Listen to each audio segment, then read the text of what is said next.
All righty. Welcome everybody back to the Canadian Real Estate Channel. It's Adam JD Martin, and today I've got Hart here from Rent Panda. We actually just finished up recording some videos on student rentals, and I thought that there was a little bit more to the conversation that needed to be said. So we figured we would take it live. So you guys can expect a polished version of some of this content coming out next week. But I thought we should talk today about student rentals. It's a hot topic right now. There's a lot more going on than I initially expected. So, Hart, take it away, man. Tell us what's going on with student rentals. Sounds good. Thanks, Adam. Thanks for having me, and a blast filming the other content with you. So student rentals this year have gone a little bit bonkers across the province. But like you said, we're going to talk a little bit more off the cuff, I should say, about Guelph. And Guelph in specific is a student rental market that we know very well. We know the entire Guelph rental market very well, but it's one that is quite unique in the way that it has absolutely exploded, and how the Guelph students who can no longer find housing on campus have affected the rest of the housing market in the city. So kind of starting off, giving you some context here, Guelph, according to most reports, is either the 7th or the 8th most expensive place in Canada to rent. And that's been the case for the last 6 or 7 months now. During the pandemic, there was a report that went out from BlogTO, or I should say an article that went out that named Guelph as one of the top places to live outside of Toronto. And as soon as that happened, there were a lot of young professionals who flocked out of Toronto to start a life in Guelph. And a lot of them started to rent in Guelph as a little bit of a trial. And so house prices went up like crazy. The rental prices went up like crazy. And at the same time, a lot of students stopped going to universities. So there was a drop in enrollment and a drop in on-campus housing because people were doing remote school. So the sources say that since the pandemic, we've had 2, 3, 4% growth month over month that has accounted for double-digit growth in rent prices across the province. That's the same in Guelph.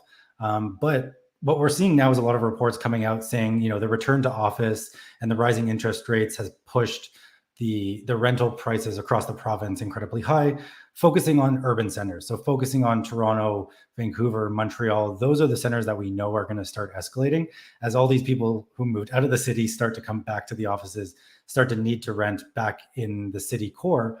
And Guelph kind of sits as this outlier that just keeps growing and growing and growing, and is second only to Toronto and Vancouver, which is just crazy. So when we look at the student market in specific, U of G has actually, at the start of the pandemic, said they're not going to guarantee housing for any first-year students. That was a thing that they did since their inception, essentially. And now that students are back on campus, they're not bringing it back. And so they're still saying that as a first-year student, you are not guaranteed housing. And primarily when you look at the secondary market outside of these rentals, the average price of a one-bedroom in Guelph is $1,900. I don't know about you, but when I rented in London, rooms were probably around the $400 to $500 range. And, you were probably around the same. And that hasn't changed that much pre-2020. Now, all of a sudden, we're seeing room rentals in Guelph upwards of $900, $1,000, $1,100 for a room, a shared accommodation, single room in a house.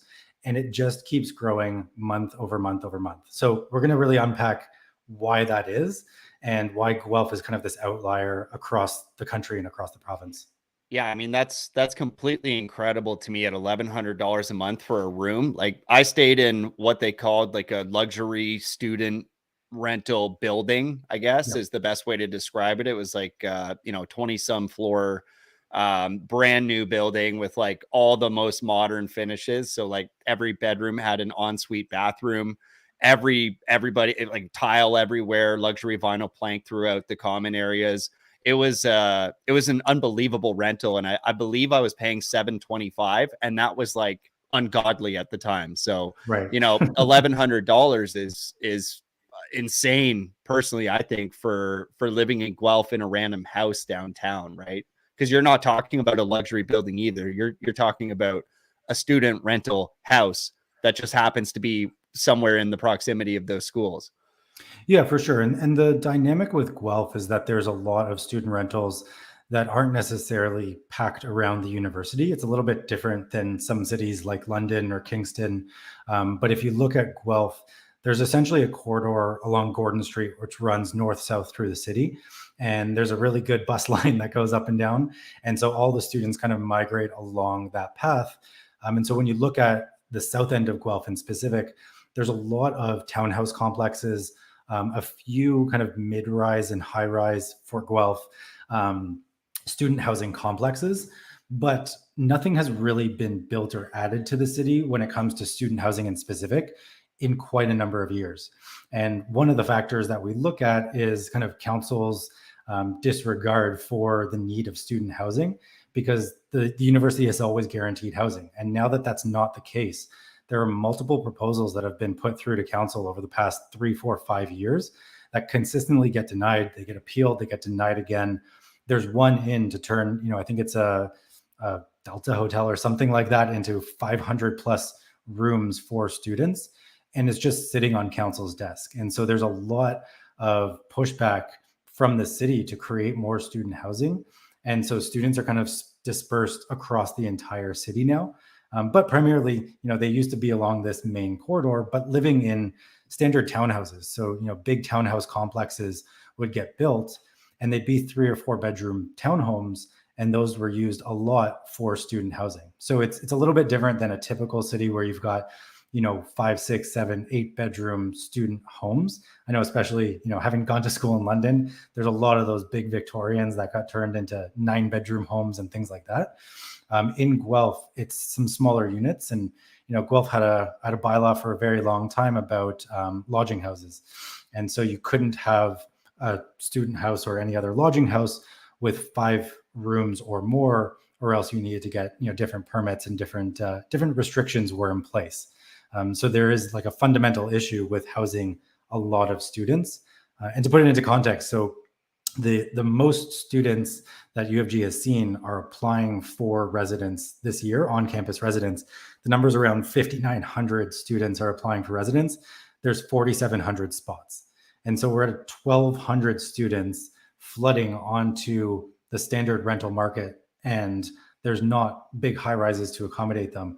They're all popping into these 2, 3, 4 bedroom homes or into shared accommodations where we're just trying to pack in as many people as possible, which is obviously not conducive to good living in general. Yeah, I mean, even if you just look at if all of that surplus needs to go to a 5 bedroom house, if that's kind of the average layout of a house around those areas, then that's 240 houses you would actually need to source for that. I don't know if you guys have been paying a lot of attention to the rental market, but that's actually a significant number of houses. Like rents and rentals are in highest demand right now than they have been in a long time. And that's a situation in which is going to only continue to escalate, right? Yeah. As the real estate market experiences more uncertainty, the demand for rentals will go up because there's just simply going to be less demand for new purchases. And we'll continue to see that, especially with new interest rate rises planned for the end of the year as well. Yeah, for sure. And, you mentioned those 200 plus homes that are needed just for the students to have a place to live in the city. Doing some quick searches before this, every rental platform has low double digit numbers available. On Rent Panda, we're seeing 20 or 30 vacancies. On rentals.ca, they've got, in the high 30s. Facebook Marketplace is flooded with randomness and sublets all over the place. But they're still in the double digits. And so there's a huge shortage of housing, even just for the student population. And that disregards everyone else in Guelph who is looking on a month-to-month basis. And, August and September are pretty busy in general, let alone the student rental market. And just for some more crazy context, in past years, and we've been in Guelph for about 5 years, we were seeing students look for housing as early as November for their next year's places to rent. And we still have students, it's August 30th right now. We still have students looking for September 1st places to rent, and they have a day left. And so we've heard horror stories of parents planning to drive their kids from Whitby to Guelph, from Collingwood to Guelph on a daily basis to go to school. There's a massive issue. But if we look at that from an investor perspective, there may be a massive opportunity in the next few years to help with this housing situation and also profit from it. Yeah, I think there's always two sides to the coin, right? And that's why we Yeah. use problems or profits. Like obviously, this is an issue of a lack of supply and a strong demand that will continue to be there. And like I think one thing too that gets ignored here is like this demand is also cyclical. Like next September, you'll have the same problem, and Yeah. those same students that are renting this September, in a university setting, they should still be there for the next 4 years. So what's going to happen is you'll have a stacking problem, right? A compounding problem where next year you're going to have an additional, lack of supply of that same amount. Maybe 1,200 students is what you roughly quoted. So if every year there's a demand for an additional 250 houses that are 5-bedroom layouts minimum, then like that's a very big compounding challenge. So yeah, I mean, huge opportunity here for an investor. Yeah, for sure. And I think like everywhere else, if we think about it from an investment perspective, the cost of everything is going up, right? So as a human being, if my costs go up and I happen to be a landlord, I'm going to look to my rental to help offset the cost of things going up. Regardless of me being a landlord, it's a source of revenue, right? In the same way that everyone's looking for raises and side gigs and little bits of extra money to help out, landlords themselves are going to look to their revenue streams to help out. So, the cost of rent is going to keep going up. The interest rate rise has caused a lot of fear and whatnot. So yes, rates have gone up. But fundamentally, not only is it more expensive to build than it was ever before, but when we look at Guelph again in specific, getting a place or renovating a place, let's say, which is often the case with Guelph housing and student housing. There's a lot of old bungalows in the city. They're being converted into really nice duplexes. And if you want to do it legally and above board and permitted, the city of Guelph is notoriously difficult, not necessarily in a terrible way. I mean, they're keeping people safe and whatnot, but adhering to the bylaws and getting those permits and getting through inspection is incredibly hard. We have one investor of ours who was ready with their property almost 4 months ago. And they've had multiple rounds of inspections with some crazy things mandated that are Guelph specific. For some context, when you have a bulkhead in a basement, not only does it have to be X height so that everyone doesn't, bang their heads on them, but the corners of that bulkhead also need to be painted in a differentiating color so that people can see the corners of the bulkhead. Bulkhead corners need to be rounded. I mean, there's things that no investor who's new to Guelph would really know unless they've gone through it before, or they've got a specialist renovating that basement unit. And so, time equals money, and that extra time that it takes to get through that permitting process and get through those inspections means that rents are going to have to go up, to make it worthwhile for a landlord. Also, rent control obviously is notoriously strict. And when a landlord has 4, 5, 6 units in their portfolio and 4 of them are rent controlled and, occupied, when they have that vacancy pop up and they've put some money in to renovate it, and now students are coming by, the rent is going to be jacked up. That one property that's vacant is going to have to account for all of the loss that's happening because they can only increase the rent by 1.2 and then 2.5% year over year. So some of those minor factors are really compounding the rent increases that are necessary. And that shortage is even more acute when it comes to the Guelph rental market and those landlords who are invested in Guelph who don't have large portfolios with multiple vacancies that can all kind of increase at the same rate. Yeah, I think between the regulatory issues and controls with the Residential Tenancy Act and then the issues with getting building permits and being able to do all of this stuff legally and like you said, above board, like there's a lot of challenges that face investors to be able to do that with any degree of speed or efficiency, so that you can actually justify this. But the video that we actually just recorded was actually about the myths regarding renting to students and unpacking some of those myths. And unfortunately, a lot of the myths there too that we kind of broke down are myths that have highly negative connotations. Oh, they're going to destroy my building. Oh, it's impossible to get high rents. Oh, it's impossible to have the the parents get on board and get guarantors and stuff like that, when in fact those are all myths, right? And so there is actually there's a great case here to be wanting to invest in student rentals, particularly in the Guelph market, if this is the case. And I think that the video that we just shot regarding the myths is even more important for people to listen to if they're considering this stuff, because while there are these things like the RTA, and while there's issues with building permits and stuff like that, if you're trying to modify buildings or even build in Guelph, I'm sure is similar. Like, while that is existing on one hand, on the other hand, there's a lot of reasons why you might want to consider students, right? I mean, short term, more turnovers, absolutely a higher level of revenue, perhaps a little bit more management, perhaps a little bit more repairs and maintenance. But at the same time, one of the things we laughed about in the video was like, it's drywall, guys. Like, the biggest thing they're going to do is wreck your drywall. Drywall is not like, we're not paying architects and engineers to come in and patch a drywall hole. Okay. There's a lot of cases why we might want to get 20, 30, 40% more rent in order to get these shorter term tenants that are going to turn over every 1 to 4 years anyways, which is ideal. Yep.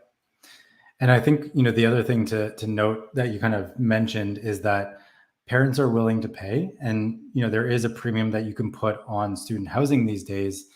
And if you look at Guelph in specific, that's incredibly important when you have 1,200 students who don't have a place to live. If you're a parent that's had your student home for the last 2 years, and all of a sudden September 1st is rolling around and you're commuting an hour and a half each way to drive them to university, you are going to pay anything to get them out of the house. And, they're going to get a good experience, and, for all the good reasons, but parents are willing to pay right now. And so if you put the effort in to build a really nice property, this doesn't have to be cheap student housing. You can find really good students with really great parent support and parent guarantors on board that are super safe investments. And like you said, a hole in the wall from a party that happened is not a big deal. And when you look at certain neighborhoods within Guelph, they're really, really conducive to good quality student housing that doesn't have 8, 9 people in it. It's a standard 3-bedroom home. You're going to be dealing with 3 students with 3 sets of parents. It's definitely a valuable opportunity. Yeah, you bring up a great point there, right? When something's in high demand and there's a low supply, you obviously now get the choice to decide not only between price or terms, but now it's going to be price and terms, right? So you're going to select the best group at the best price and get them locked in with guarantors and everything like that. So fantastic investing opportunity, I would say. Yeah, for sure. And I mean, the other thing to note is that with this change in dynamics so quickly, when we look at student rentals going from $650, $700 a room 2 or 3 years ago to now, speaking to people in Guelph who have done it, who are in the current rental market, who have current vacancies that they just filled, and looking at their numbers as investors, tapping into them, go to the Guelph meetups, learn from some rental housing experts in the area. All of a sudden, Guelph, which is a relatively expensive market to get into, is a cash flowing, market. It has cash flow potential. And when you talk about the 8th highest rent in the province or in the country, you don't think about cash flowing assets in Toronto or Vancouver. You think about appreciation, and everyone's scared of that right now with the way that things are going in the housing market. But Guelph has cash flowing opportunity from day one. We just had an investor that bought a place for $750,000. They put $100,000 into it. They're cash flowing almost $1,000 a month with, first year ROI in the double digits. Their IRR is 16%. Their cash on cash return is 6-7%. They're seeing really, really strong numbers without the risk of just, sitting on a property for appreciation. So cash flow is a thing again in Guelph, which hadn't been said in the last 7-8 years. Yeah, and I think we can all agree, like, I know anybody watching this channel knows my position on that type of speculative investment when you're just buying with the hope that things will appreciate. Like, that's such a disgusting way to invest. It's such a amateur, ridiculous strategy. It's not a strategy, actually. It's just not even a strategy. It's just not. And so way better as a strategy is to invest in things that cash flow every month and that have exit strategies. And having a student rental it has so many built-in exit strategies. I mean, you can instantly pivot this to an Airbnb. You can instantly pivot it to a long-term rental. You can pivot it to an executive rental, depending on the location. You could flip and sell, because it should be like when you're investing in a student rental, you are ideally going to renovate the place so that you're going to at least burr out some of your capital, but you're going to choose good, high quality, durable materials as well. Like you should be using luxury vinyl plank flooring. You should be using all those durable renovations in your bathrooms, and anything that's consumable should be very durable. And those are great things on a flip or as a long-term rental as well. So that's the other thing, is like, you don't get pigeonholed into a student rental just because that's what you intended. There's all these available exits, and if it's cash flowing as a student rental, right, you want to run your numbers so that hopefully you can make sense of it too from long-term rent perspective. But again, anytime when we're saying there's a lack of supply and an excess of demand, we know rents are going to be high, and that's going to be the case for the next while. And right now, you can even get these properties on sale, right? I mean, the markets have been dumping. As far as I'm concerned, they're dumping, and they will continue going down for a little while. So I think this marks great opportunity, not only for student rentals, but for every real estate investing strategy where we're actually following the fundamentals here. So cash flow, baby. Let's go. I think that's a great point. And just to kind of underscore that, the Guelph housing market is unique in that student rentals are not, dilapidated 9-bedroom homes. And exactly like you said, we're seeing newly renovated student rentals come into play with luxury vinyl plank, with brand new kitchens and quartz countertops, with stainless steel appliances, with laundry in every unit, even though, students don't typically care, because people want to hedge their bets. People want to look at more mature students. There's a ton of vet students and PhD students and visiting professors that are coming in. And part of the problem that existed over the past couple of years is that a lot of people who were invested in student rentals could very easily pivot out of them and have turned their places into long-term rentals that aren't students. And it's possible in Guelph because of the nature of the properties. And now those places are all occupied and haven't dumped back on the student rental market. So there's a ton of opportunity with both student and non-student rentals there. And there's a real game to be played if you're an investor that's got a little bit of cash to invest in a more expensive market, but with higher returns, with cash flow in an expensive market, and ultimately, being able to understand the dynamics of a unique market like Guelph with a rental expert and with other investors who you can tap into is incredible opportunity. Awesome, Hart. Well, thanks for joining. And again, guys, we are going to have the video that we just shot releasing next week regarding some of the myths around student rentals and investing in those things. So if you guys are interested, you want to see more content, it's obviously Rent Panda. That's what Hart's got on the screen here. So get after it. We've got other videos on the channel from Rent Panda, and you can always just jump over to their website and check out all the products and services that they have to help you out as an investor to maximize that bottom line and get some more information and things on supply. If you're doing research, you want tools like this so that you can look into new markets and quickly make better decisions, I think is really the goal of a service like Rent Panda. So please jump over there, make sure you follow them. If you're watching this, you better be subscribed. If you're not, I don't know, you just found us on the search algo, so thanks to the YouTube gods. But if you're not already, please subscribe, like the video, share it with anybody you think would get some value. And there's tons of other videos on our channel regarding all the various strategies. So if you're looking for long-term rentals, again, services like Rent Panda are going to help you with that. If you're looking to learn about the strategies on how to get more profitable throughout those strategies and investments, dive in. There's hundreds of videos on this channel that can help you get there. So appreciate any of you guys for tuning in. And Hart, it was nice to come on and just have a quick discussion about that. I'm glad we got to touch on some of these things. Always a pleasure. Thank you. I certainly didn't understand there was $1,100 bedrooms being rented in Guelph. So you've given the people something to think about today. Yeah, time to focus on that market for sure. Yeah, I mean, if that's 5 beds, I mean, we're talking $5,500 for a rental. Okay, I'm not getting that on anything anywhere. So That's get those bungalows converted into duplexes and get those 6-7 bedrooms on the market too. yeah, there you go. Woo, spicy. $7,000 a month. That's possible in Guelph if you can get those students. So the students need some housing. Help them out, people. Problems or profits. All right. Thank you, Hart. Appreciate Thank you, Adam.